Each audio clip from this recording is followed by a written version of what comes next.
kasih bawang, misalnya atau minyak tanah. Gitu. Dengan anak-anak saya lakukan seperti itu. Bukan apa, karena saya takut dengan suntik. Datang dokter, itu lompat jendela lari. Dulu begitu bang. Memang iya. Nah, ada dulu tuh ya waktu kecil. Abang melakukan ini atau nggak ada, santai pasrah aja? Pasrah aja saya.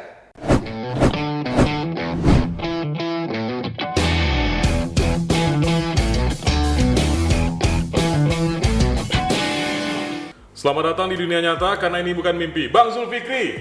Wow. Ini suatu kehormatan ya. Salah satu pejabat senior di Pemko Pekanbaru hadir bersama kita. Gimana kabarnya Bang? Sehat Bang? Sehat, alhamdulillah. Aktivitasnya sekarang apa aja Bang? Ya, menunggu persiapan pensiun.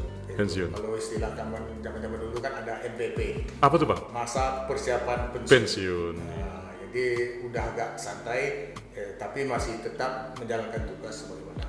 Sampai kapan efektifnya jadi kepala dinas pemuda olahraga di Kota Pekanbaru nih Bang? Selagi masih diberi amanah, ya kan gitu, oleh PJ yang baru, Ya. gitu, insya Allah Ta'ala 30 Juni sudah berakhir. 30 Juni nih. Jadi terhitung 1 Juli sudah masuk masa pensiun. Sekarang kan sudah masuk masa transisi pemulihan nih Bang dari kita sempat mengalami pandemi Covid ya. Kalau sekarang kan udah normal aja. Nah, Ya. selama Covid Abang gimana? Ada kena anak dulu atau bagaimana nih? Insya Allah Ta'ala, Insya Allah Ta'ala saya yakin gitu dengan Allah Ta'ala bahwa penyakit itu datang dari Allah Ta'ala dan sembuh dari Allah Ta'ala. Selama 2 tahun dan Insya Allah di masa Covid saya 1 detik pun tidak pernah terkena penyakit. Makanya kadang-kadang yang selalu menyemangati saya itu Pak Wakil Wali Kota. Pak Ayat Cahyadi ya. Cahyadi, selalu. Setiap bertemu saya awal-awalnya sebelum diwajibkan masker, saya nggak pernah pakai masker. Nggak pernah pakai masker, santai aja gitu. Nah, karena saya yakin gitu, kehendak Allah Ta'ala tuh yakin saya. Makanya dibilang Pak Ayat, Pak Jul, ini dispora sehatnya nih katanya, nggak akan sakit-sakit ini katanya. Ada nggak mungkin kiat-kiat Abang dalam menjaga kesehatan tadi? Entah mungkin prokesnya yang ketat atau bagaimana? Nggak ada, saya santai aja Bang. Santai aja ya? Biasa aja gitu. Nggak ada saya takut penyakit itu akan datang. Atau ini pikiran berpengaruh nggak Bang? Misalnya rasa takut itu yang berlebihan itu juga mempengaruhi atau bagaimana? Mungkin gitu. Karena saya rasa penyakit itu biasa. Gitu. Mungkin sebelum kasus pandemi ini berlangsung, saya juga ada sakit gitu. Tapi biasa gitu. Saya menganggap itu biasa gitu. Tapi saya kadang-kadang saya kasih tahu keluarga gitu. Kalau seandainya misal kita cek nih, bawa ke rumah sakit, mungkin saya ada COVID saat itu gitu. Mungkin COVID Januari di 2020. Oke. Satu keluarga sakit semua. Sakit, demam panas, muntah-muntah, ya kan gitu. Jadi awalnya keluarga tetangga, keluarga tetangga satu rumah juga sakit, ya kan gitu kan, bertandang ke rumah saya, ya kan gitu, bertandang, ibu tuh, terus kena anak saya, istri saya kena, saya juga kena. Tapi saya tidak periksa ke dokter. Yang namanya flu kan memang dari zaman dulu sampai itu kan sifatnya memang menyebar Bang. Misalnya teman kita lagi flu, itu kita rentan begitu dan memang biasa begitu. Cuman kan informasinya ketika waktu masa Covid itu apapun jenisnya flu, itu kan dicurigai sebagai Covid gitu. Mudah-mudahan nanti dengan kita menjaga pikiran positive thinking terhadap diri sendiri juga membantu gitu. Saya yakin Bung Heru, saya yakin dengan bahwa kehendak Allah Ta'ala dan takdir itu yakin saya. Karena gini, ini saya pengalaman pribadi. Pengalaman pribadi saya, insya Allah Ta'ala anak-anak saya tidak ada satupun yang imunisasi. Insya Allah Ta'ala. Ini kita disclaimer dulu ya, kita tidak mengkampanyekan untuk tidak imunisasi, tapi ini hanya pengalaman pribadi begitu. Oke. Satu pun tidak ada yang imunisasi. Insya Allah Ta'ala saya sehat, sarjana semua, nikah juga dia, punya anak juga gitu. Ya kan gitu. Itu yang saya yakini gitu dalam diri saya. Gitu. Karena begini, saya kecil-kecil dulu imunisasi. Iya. Sama Bang, kami juga imunisasi Bang ya. Kan? Logika, campak. Tapi setelah besar kita kena juga campak. Ya kan? Iya. Cacar, berapa kali cacar? Besar saya SMP kena juga cacar, habis muka dengan cacar. Jadi saya pikir ini imunisasi ini mencegah katanya, tapi kok kenapa terkena juga gitu ya? makanya saya bukan apa-apa gitu. Jadi saya yakinkan diri saya kayak gitu, bahwa saya apabila tidak terkena penyakit, tidak terkena penyakit. Artinya ini tergantung keyakinan. Keyakinan. Kalau kita yakin dengan imunisasi kita aman, silakan. Aman gitu. Kalau kita yakin tanpa imunisasi kita aman, ya itu pilihan kita gitu Bang ya. Makanya saya insya Allah Bung Heru kayak gitu. Kalau sakit-sakit biasa, demam, kayak gitu, flu, pilek, batuk, saya obat kampung aja. Obat tradisional aja. Makan jeruk panas, dengan jeruk nipis panas, udah kasih bawang, misalnya atau minyak tanah. Gitu. Dengan anak-anak saya lakukan seperti itu. Karena kalau bahasa Arab, dengan gitu, istilah tabib itu, ya kan? Tabib itu artinya ilmu reka-reka. Ya betul ya. Ya memang tidak ada sih Bang yang paham pasti paham penyakit kita nggak ada. Bahasa daerah tuh ilmu takut-takut namanya gitu. Contoh, kayak gitu. Kalau kita datang ke dokter, ya kan? Kita diam aja. Dokter nggak tahu kita sakit apa. Betul. Dok, kita sakit. Nggak tahu dia. Tapi dia tanya, dia analisa. Betul. Ya kan gitu. Apa gejalanya? Di mana rasa sakit? Ya, betul, gitu. betul. Menurut ilmu kedokteran yang dia pelajari, kalau sakitnya di sini ini obat. Indikasinya ini obatnya ini Kalau gitu ya. dikasih ini obatnya. Betul, gitu. betul. Tapi ya kan belum tentu menyembuhkan. Lagi-lagi tetap yang menyembuhkan kalau nggak jadi, maka saya bilang tadi keyakinan pada diri sendiri itu aja penting. Kuat, saya yakin saya gitu. Saya mohon maaf, saya bilang, saya buka-buka aja nih, saya terus terang saya buka-buka aja sama Bung Heru kan gitu. Saya sekalipun, bukan apa, karena saya takut dengan suntik. Oke. Saya takut dengan jarum suntik. Kecil-kecil itu kalau sekolah, datang dokter, itu lompatnya dia lari. Dulu begitu Bang. Memang ya? Ada dulu tuh ya, waktu kecil. Setiap per 3 bulan atau 4 bulan datang Pak Mantri bawa koper ya kan. Itu lompat saya tuh. Iya betul. Lari saya tuh Bung Heru. Anak-anak mulai dikumpulkan dalam ruangan ditutup. Makanya saya antipati kali kalau lihat jarum suntik itu langsung nggak bisa gitu. Kadang-kadang kayak pendidikan misalnya kita kan. Kita waktu pendidikan gitu kan mau tak mau mempunyai medical check up. Iya. Kan gitu. Itu harus ambil darah. Ambil darah betul. Itu kan hanya ngambil darah. Kan gitu. Baru lihat jarum suntik itu aja, saya udah pingsan. Kalau perawat bilang, Bapak pusing Pak, iya pusing saya. Tidur dulu Pak baring. Dikasih kacang hijau saya, kasih bubur. Memang itu gitu. Jadi makanya saya yakin gitu. Insya Allah Taala ya, Insya Allah mudah-mudahan sampai habis pandemi kita sehat semua.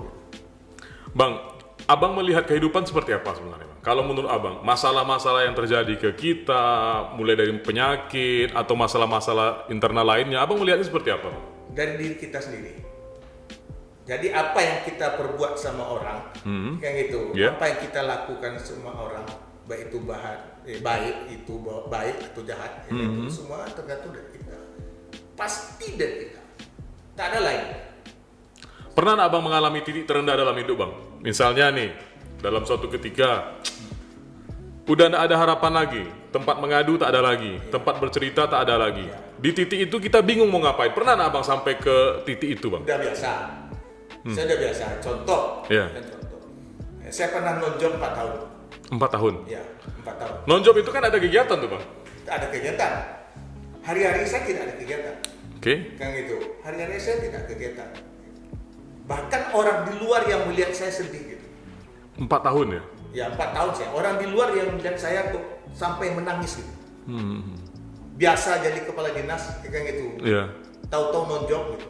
Biasa naik mobil turun mobil, tahu-tahu naik bus turun bus, biasa. Jadi yang melihat orang luar sampai kasihan Pak Zulkifli itu, kasihlah. Ini saya dengar sendiri gitu. Pinjam kala dia mobil. Dia melihat saya naik Transmetro. Kayak gitu. Dari Pandau ke kantor wali kota misalnya kan, dari Jalan Harapan Raya ke Mall SK. Saya naik Transmetro biasa aja, nggak ada masalah bagi saya.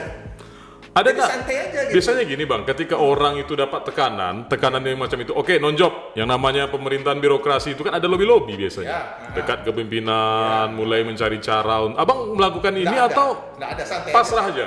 Pasrah aja saya selalu pasrah, hidup saya selalu pasrah. Karena maka saya bilang, awal muasalnya saya percaya itu takdir, gitu. Karena di mata kepala saya sendiri, gitu.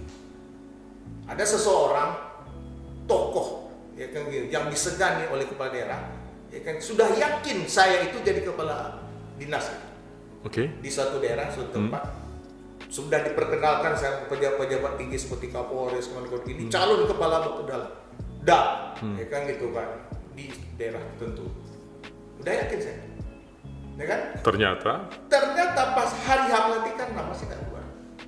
Nah. Kalau momen begitu apa yang merasakan tuh Pak? Waktu itu. Ya, maka saya bilang berarti itu takdir bukan berada di tangan saya. Waktu itu Abang sudah memahami konsep itu belum? Iya, saya sudah berusaha Belum kan? Tapi saya sudah berusaha. Oke. Kan katanya kan tuh berusaha, kalau tanpa usaha tak ada hasil. Betul. Itu saya sudah berusaha. Sudah berusaha semaksimal mungkin, ya kan? Apapun cara kita lakukan lah ya untuk. Sudah berjumpa pejabat ya, sekitar sekda, sudah berjumpa, langsung berjumpa sama bupatinya. Ya kan gitu. Yakin saya, wah bukan, silakan berkas. Saya waktu itu masih belum yakin dengan keberadaan takdir. Dan yang kedua setelah itulah baru saya, tanpa saya usaha, ya kan, tanpa saya kasak kusuk berjumpa dengan salah seorang bupati, ya kan gitu kan, di rumah makan, saya ingat rumah makan Pondok Gurih, kan gitu. Mau balik kampung Dinda, ya kan gitu. Siap. Tapi eselon 2 kan dah, ya kan gitu. Kalau eselon 3 saya dah lama ada eselon 3, saya bilang, oke, buat permohonan. Di situ saya baru percaya bahwa ini takdir. Betul. Kalau udah ditunjuk kehendak oleh Allah Ta'ala, kau jadi di situ. Makanya ada iradat, kan ketentuannya ada 6 tuh. Iya. Gitu. Ada masanya, ada haknya, ada tempatnya, ya kayak gitu. Ada kadarnya. Kalau nggak ada kadarnya, kalau nggak ada tempatnya, jadi nggak mungkin. Kayak contoh misalnya, saya kalau masih tetap bertahan di suatu kota, ya kan, di mana saya duduk eselon 4, eselon 3, saya nggak pindah cari tempat, mungkin saya sampai pensiun mungkin eselon 4. Oh, di situ berlakunya itu iradat kehendak tadi Bang ya. Berarti kehendak saya mungkin saya tidak akan jadi kepala dinas di suatu tempat itu. Artinya ada usaha kita di situ. Iya kan? Berarti ini mungkin di tempat lain nih gitu. Kalau kita tunggu aja lah, duduk aja gitu, mungkin tidak jadi kepala dinas.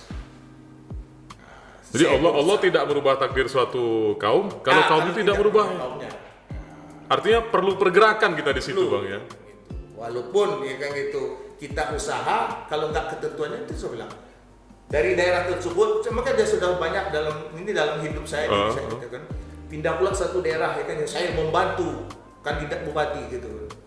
Sebenarnya saya jadi kepala dinas tidak bukan baru, kalau kandidat bupati tersebut menang, ya kan gitu, usaha saya ikut membantu, ya kan gitu. Tapi kandidat bupati tersebut kalah. Itu sudah ketetapannya begitu. Begitu. Oke. Itu saya bilang tadi. Jadi kutipan dari Sayyidina Ali Bang, sesuatu yang sudah ditakdirkan untukmu, bagaimanapun caranya, dia akan mencari jalan untuk sampai kepada kita. Ya, itu betul. Bagaimanapun caranya, kalau tidak kita yang mencari, takdir itu akan mencari kita. Itu betul. Jadi yakinlah. Untuk menanamkan pola pikir ini kadang-kadang yang sulit Bang. Ada orang yang mencari prinsip hidupnya itu dengan membaca. Dia baca buku-buku tentang kehidupan. Ada yang meminta nasihat, ada yang mengamati. Tapi guru yang paling tinggi itu pengalaman. Betul. Pengalaman itulah yang menjadikan saya pelajaran. Kadang-kadang kita harus berdarah dulu Bang, baru tahu kita pedihnya luka atau kayak mana. Betul. Kayak tadi kan, udah jelas ini nama, bakal mau dilantik, kita sudah berusaha semaksimal mungkin. Ternyata finalnya berdarah. Betul ya. Di situ baru tahu kita pedihnya luka. Luar biasa ini, gitu Ki. Jadi kalau takdirnya belum sampai, tidak bisa. Nggak mau. Makanya saya selalu membawa contoh lagi kayak gitu. Ada 2 ruko, ya kan, berdampingan, ya kan. Satu ruko dia buka dari jam 6 pagi sampai jam 6 sore. Betul. Satu ruko lagi dia buka dari jam 6 pagi sampai jam 12 sore. 12 siang. Kalau ketentuan Allah Ta'ala lebih banyak rezekinya yang tutup jam 12 siang ini, ya tetap aja berlaku. Walaupun ini buka dari jam 6 pagi sampai 6 sore, ya kan, tetap aja lebih besar rezeki yang buka sampai jam 12 siang. Itu tetap takdir gitu. Ketentuannya sudah diatur gitu. Jadi sudah diatur gitu.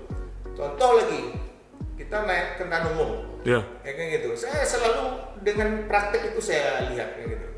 Yang satu dia ngetem, dia berjam-jam, bermenit-menit. Saya bilang, bang jalan lah bang, kayak gitu. Nanti dapatnya penumpang. Istilah kalau orang kasih alun panu lah pak. Iya. Udahlah diam dulu. Tak bersih-bersih dia. Kayak gitu.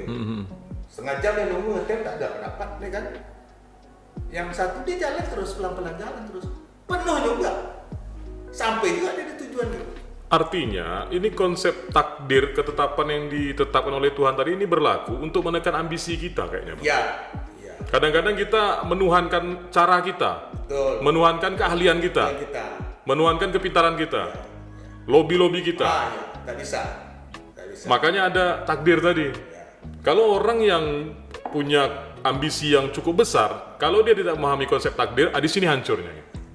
Banyak seperti itu. Jadi memang itu tak bisa dibuat, tak bisa. Makanya kita hidup tuh sekedar hajat, ya kan? Usaha tapi sekedar hajat, jangan berlebih-lebihan. Manusia ini kadang-kadang itu kan cenderung serakah. Ya. Manusia ini cenderung serakah. Sifat dasarnya itu, Bang. Sifat dasarnya. Apa sebab saya bilang? Seekor serigala dilepas di kandang domba, ya kan? Paling yang dimakan satu domba itu cuma. Iya betul. Kenyang tidur dia. Iya. Tapi manusia dilepas di kandang domba tersebut. Kandang-kandangnya terjual, Bang. Habis. Jangan kan dombanya, sak kandang-kandangnya pun terjual. betul. Nah, kita lihat ya Bung Heru. Saya kan, maka saya bilang tadi, saya selalu melihat perjalanan hidup saya dengan anak buah, saya dengan pimpinan, gitu. Saya lihat. Ada anak buah setap, gitu. Sebidang tanah aja dia nggak punya. Gitu. Iya. Satu sisi itu pimpinan masih ingin membeli mobil untuk anak yang ketiga, karena anak pertama kedua udah punya mobil, kan kurang terus loh. Nanti sudah dia beli mobil nanti untuk beli tanah, untuk beli rumah anaknya. Padahal rezeki itu sebenarnya kalau kita sebagai orang tua, gitu, cukup memberi nafkah, ya kan? Sudah. Urusan rezeki dia besok punya rumah, punya mobil, ya kan gitu urusan. Itu sudah jalur dia begitu ya. Yang kita gitu. Jadi makanya kadang-kadang pemimpin itu kan gitu selalu dinilai sama anak buah ini kurang terus gitu. Yang iya. Karena sifat manusia itu serakah. Abang percaya nggak dengan konsep rezeki itu sudah ditetapkan? Sudah. Tidak akan bertambah dan tidak akan berkurang untuk seseorang itu. Tak seorang. Dan rezeki itu. Jadi sebelum sama umur. Iya. Nah, ditiupkan ruh ke dalam rahim ibu tuh, itu udah jelas tuh. Kau si Anu, ya kan umur kau besok 60 tahun. Pas waktunya lewat. Tak bisa dimajukan, tak bisa dimundurkan. Begitu juga rezeki, Bang. Rezeki itulah dia. Jadi karena ya keyakinan aja, kuncinya keyakinan. Tapi ada dia bedanya. Rezeki itu kan ada dua dia kan. Ada rezeki, bukan ini rezeki juga nih Bang. Ini kebetulan namanya rezeki. Kalau ini memang tidak bisa nambah, cukup satu ini aja nih Bang. Jadi rezeki itu ada yang dicari itu dengan cara yang baik dan ada yang tidak baik begitu. Jadi rezeki itu bisa menjadi berkah dan juga bisa menjadi musibah, tapi sifatnya tetap kalau menurut saya. Betul. Kalau dari kadarnya tetap. Tetap ya. Pemanfaatannya ini yang bisa berubah ke kita gitu. Makanya saya bilang Bung Heru, ya kan gitu. Saya dari sekolah dasar entah kenapa ya gitu. Itu mungkin dengan sendirinya. Saya selalu menggambar ya gitu, gambar lilin. Lilin, oke. Pakai api, ya kan gitu kan.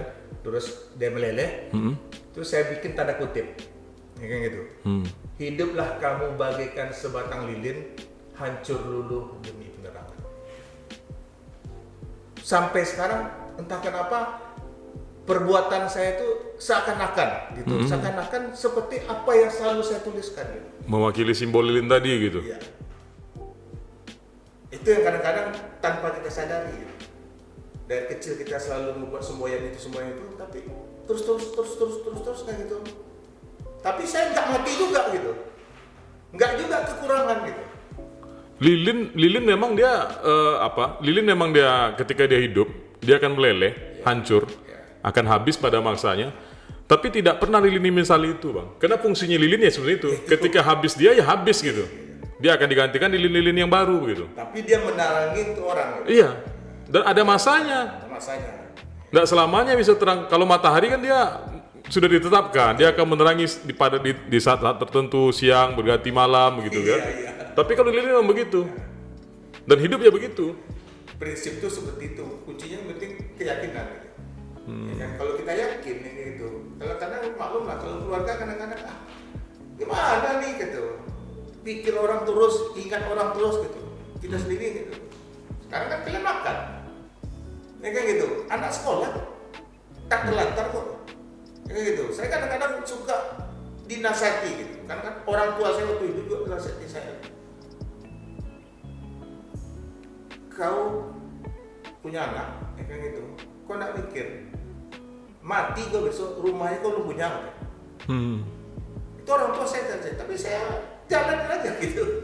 Makanya saya bilang saya jalan aja hidup tuh gitu. Tiba masanya punya rumah juga. Ya karena kita juga tidak dititipkan rumah sama orang tua. Nah, itu dia. Buktinya pada masanya ketika kita harus punya rumah, kita punya gitu. Nah, iya. Rumah kan konsep dasarnya sebagai tempat tinggal. Asal ada kita tempat untuk tinggal, berarti sudah rumah. Betul ya. Cuman bukan rumah pribadi. Nah, pola pikir yang cenderung membuat kita harus memiliki, Bang. Nah, itu. Artinya kalau ini bukan punyaku, tapi pun kalaupun kita tanamkan pola pikir gitu, kita di situ cuma sebentar ya. Nah, semuanya titipan. Ada yang lucu. Misalnya kita ada bangun rumah dari pondasi. Kita yang timbun, kita yang beli batu, kita yang pasang kira sampai jadi. Malam tuh misalnya ini si Iqbal, kita ambil contoh Iqbal. Dia beli rumah lah apa, dia bayar semuanya. Duit, bekerja, berkeringat, habis apa semua untuk rumah. Besok dia mati. Besoknya dia mati. Datang anak-anaknya. Jadi karena hari dah menjelang malam, tak bisa Iqbal dimakamkannya besok pagi. Anaknya ngumumkan. Jadi malam ini jenazah almarhum bapak kita inapkan di sini. Baru mati 20 menit. Judulnya dah nginap. Nginap ya betul ya. Tak ada orang nginap di rumah sendiri, Bang. Kalau nginap tuh pasti numpang, udah diusir kita sama anak. Disitulah. Betul lah?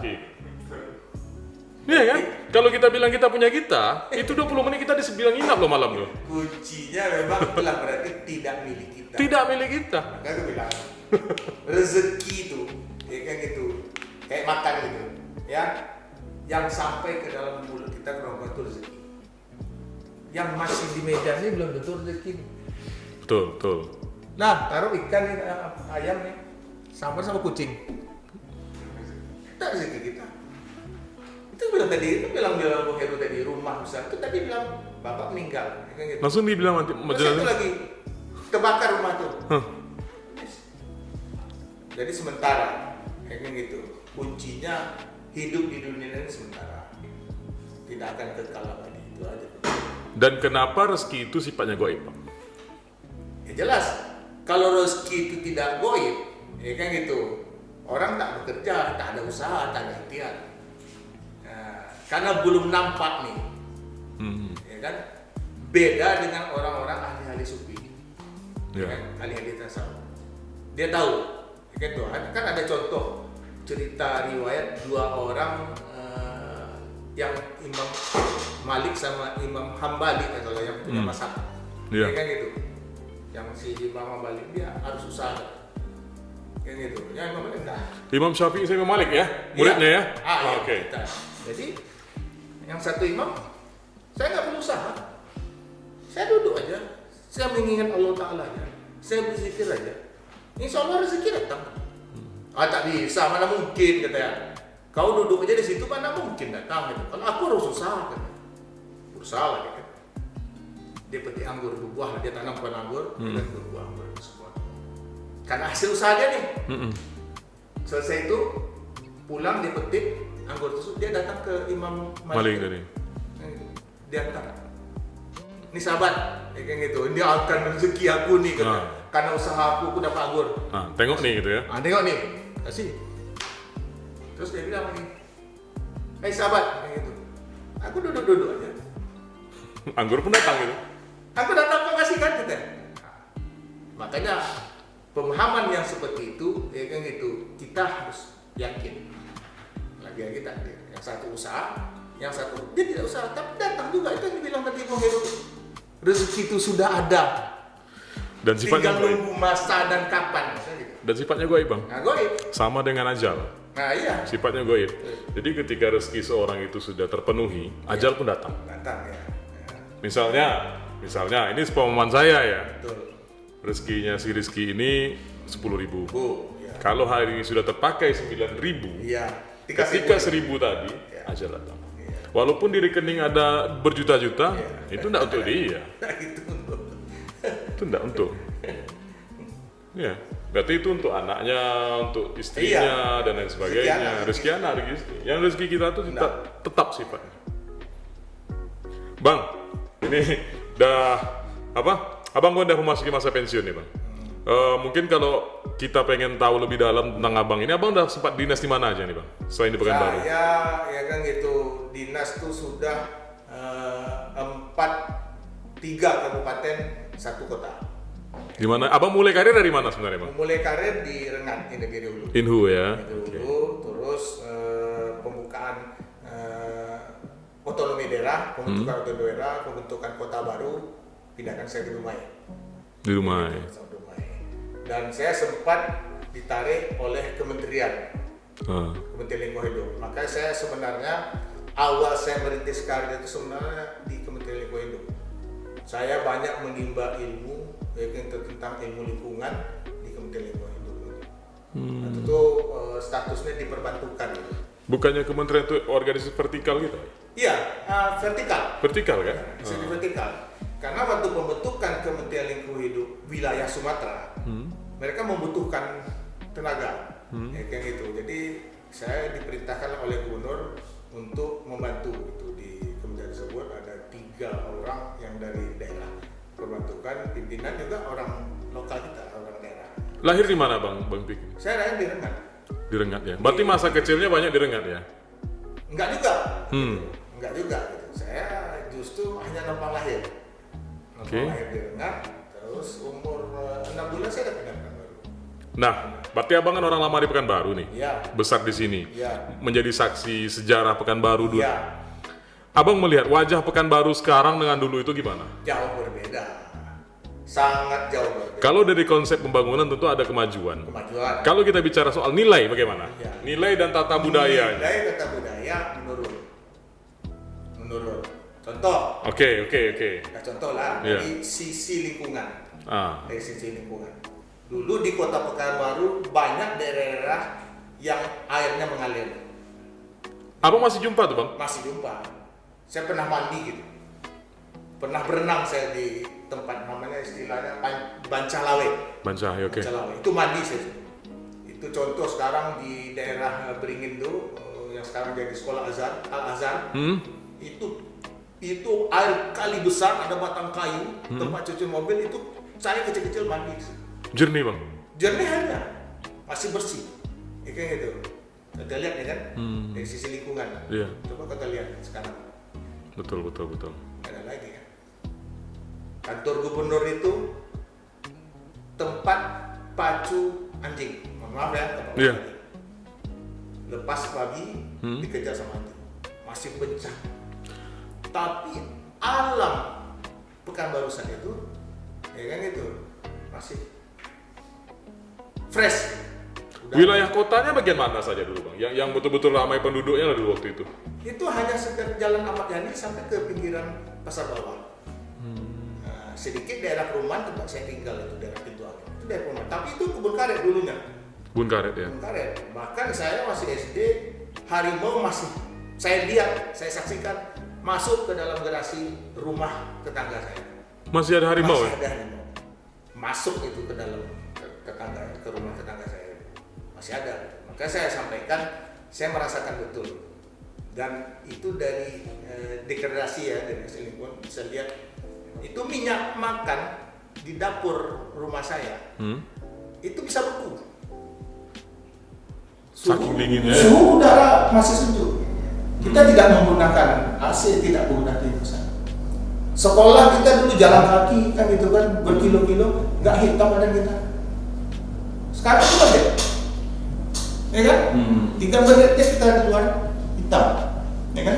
Itu dari segi lingkungan. Sisi budaya, kita dulu duduk, ya kayak gitu, suka nongkrong kita di depan bioskop lain kita ada sebuah toko Indola. Itu kenal semua orang ya. Tahu aja semua kawan, hai. Rasa persaudaraan itu masih kental. Ya kan? Sekarang coba kita duduk. 1 jam 2 jam tak kenal kita sama orang. Ya kan gitu. Betul. Jadi rasa apa namanya? Rasa kekeluargaan tuh Masih tinggi. Ya? Sekarang nggak boleh kayak siapa lu siapa gua gitu, istilah kalau orang Jakarta gitu bilang siapa lu masih tinggi. Rasa kesetikawanan, rasa kekompakan kekeluargaan tuh masih tinggi. Memang kadang-kadang hidup itu paradok kan. Di satu Iya. sisi kita mengalami kemajuan, di sisi lain kita mengalami kemunduran. Betul. Itu betul. Dari segi infrastruktur kita maju. Maju. Dari segi ekonomi Pekanbaru maju. Tapi dari segi nilai, dari segi kebudayaan, dari segi kekeluargaan, lingkungan menurun. Itu betul. Sama dengan oksigen. Iya. Oksigen di satu sisi dia menghidupkan. Iya. Kita tidak bisa hidup dengan oksigen kalau tidak menghidup oksigen. Di sisi lain oksigen yang mematikan. Iya. Kita bisa tua ini gara-gara Kan oksigen. oksigen. Jadi memang konsep kehidupan ini paradok. Tak ubahnya seperti konsep lilin yang bilang tadi. Di situ sisi dia menerangi, di sisi lain dia menghancurkan dirinya. Itulah hidup sebenarnya. Bang, ini semua satu pertanyaan terakhir ini kami tanyakan kepada seluruh bintang tamu yang hadir di sini. Judul program kita kan bukan mimpi nih. Kalau seandainya hari ini abang dikasih kesempatan untuk bermimpi, dan mimpi itu menjadi kenyataan, apa yang paling Bang Fikri inginkan dalam hidup? Saya ingin, nih dalam hidup saya ingin menjadi kepala daerah. Karena saya ingin menerapkan apa yang saya telah perbuat, apa yang saya telah lakukan kepada masyarakat. Oke. Itu cita-cita saya. Ya, selamat datang di dunia nyata karena ini bukan mimpi. Bang Fikri.